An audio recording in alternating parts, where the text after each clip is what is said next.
Let's go across to our consulting editor Boria Majumdar for more comments on the buys today. Yuvraj Singh, clearly the top order player today, Boria, and no surprises. Dinesh Karthik, the second highest grosser, and Kevin Peterson at 9 crores, the third highest. Let's talk about Yuvraj first. It was quite clear that Bangalore was so keen to have him.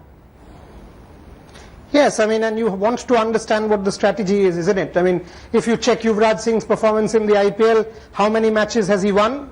Hardly any.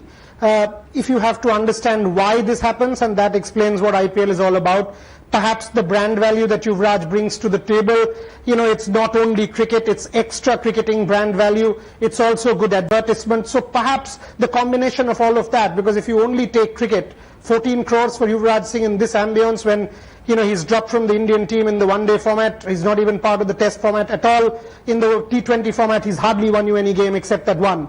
How does he justify that 14 crores? Dr. Malia knows better, but clearly it's obviously extra cricketing reasons that's bringing this 14 crores to Yuvraj Singh. Dinesh Karthik, 12 and a half. I would be extremely surprised. 12 and a half for Dinesh Karthik. I mean, some of these IPL buys keep shocking you. For example, a point that I have to make sitting in Kolkata. Kolkata Knight Riders lets Lokiratan Shukla, Riddhiman Saha, Manoj Tiwari, all of Bengal's players go to Delhi. What about brand value? What about advertisement? What about, you know, the local sentiment? Do you even sort of think about these things in the IPL? All of it makes this auction really interesting for me, trying to understand what is going into it, and especially in the cloud and in the backdrop of what is happening. This is fascinating. Right, you've already spoken about Yuvraj and Karthik, and we've spoken about Kevin Peterson quite a bit through the day. We all know why he's fetching 9 crores, he's available for the full season. But before, Boria, I talked to you about the brand IPL and whether you believe it has taken any hit. Let's also discuss Virendra Sehwag, now a marquee Indian player, not going for too much. 3.2 is all he fetched. First up, before we discuss Virendra Sehwag's case, let's listen into what he told our sports editor Vikrant Gupta. IPL आ रहा है जी, अब काफ़ी दर्शक ऐसे हैं जो चाहते हैं कि आप इंडियन टीम में हो, इस वक्त नहीं है। IPL आ रहा है, आपके लिए ये साल कितना इम्पोर्टेंट है? आई थिंक मेरे लिए हर वो मैच इंपॉर्टेंट है जो मैं खेलूँगा। जैसे अभी मैं DY पाटिल में गया CAG की टीम से खेलने के लिए, 2 मैचेस खेला, एक में 48 बनाए, एक में 16 रन बनाए। इंपॉर्टेंट हर मैच है कि आप खेलोगे, रन बनाओगे तो लोग देखेंगे या उन्हें न्यूज़ देखेंगे और उन्हें पता चलेगी कि मैंने रन बनाए हैं। तो इसलिए IPL भी उतना इंपॉर्टेंट है, बट IPL से पहले हम लोग डोमेस्टिक वनडेज़ हैं, बिल्कुल, तो वो डोमेस्टिक वनडेज़ खेलेंगे और उम्मीद करता हूँ शायद इन 5 वनडेज़ में कुछ अच्छा प्रदर्शन कर पाऊँ, कुछ 1-2 सेंचुरी बना पाऊँ, 1-2 मैच जिता पाऊँ दिल्ली टीम को। Perhaps the last chance for Virendra Sehwag to prove himself and, you know, bring himself back in the reckoning, Boria? Absolutely, you know, he has a huge year ahead. If he has to come back to the Indian team, and I know for a fact because Virendra Sehwag and I are really close friends. I mean, I know for a fact that he nurtures ambitions of playing the 2015 World Cup, still does. And he's actually sort of getting into weight training, which is not something he's ever done. That's what he told me a couple of days back. He's very focused. And he's very clear that in 2013 he did not score. When I said, so what's the problem? He said, I did not score, so I'm dropped. I know very well that I've got to score a lot of runs to make it back into the team.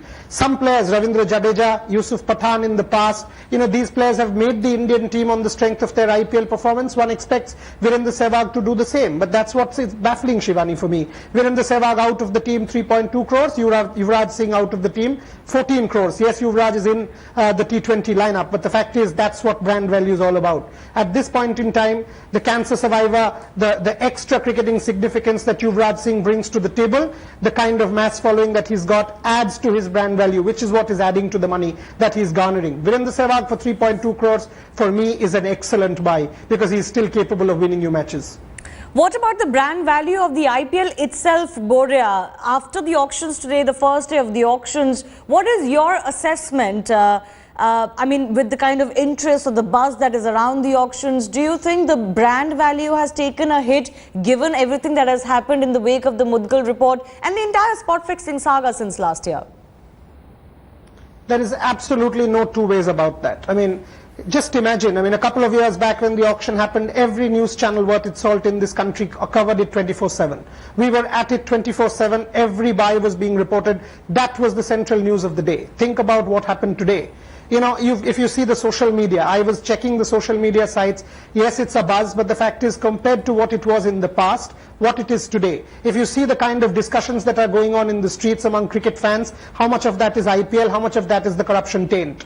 Look at the newspapers today. What was the front page about? Was there any mention of the IPL auction? No, it wasn't. So if you ask me, I mean, whether the brand value has taken a hit, of course it has. And it's very natural that it has. I mean, against the backdrop of all of this corruption taint, it is very natural that IPL as a brand is tainted. And one has to wait for the Supreme Court on 7th of March, because everybody knows a sword is hanging over the IPL, because this auction, Shivani, is not final.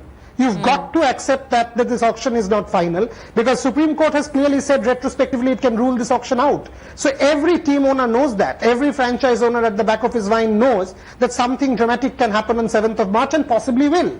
So obviously, as a brand, it is a tainted brand. I mean, and against the backdrop of what has happened, the CEO, Sundar Raman, going and saying he did not know the ownership structures. Now that is ridiculous, isn't it? I mean, the CEO telling the Mudgal committee he did not know ownership structures, then he better get his act in order. Right. Mahendra Singh Dhoni saying he does not know who Gurunath Mayappan was, whether he is team owner or not. It is a joke. So all of these things cricket fans do take very seriously. Absolutely. And, you know, there still exists that conspiracy of silence that existed last year when the IPL was going on. And even right now, everyone at the auction is behaving as if nothing is wrong. And that really is the scary part when it comes to the IPL and the BCCI, because they don't seem to acknowledge there's been no reactions from any franchise, no reactions from the BCCI, no reactions from the ICC. One wonders what's going on with the world of cricket. Boria, thanks a lot for giving us your perspective. We'll keep bringing our viewers up to date with the IPL auctions, the last session going on.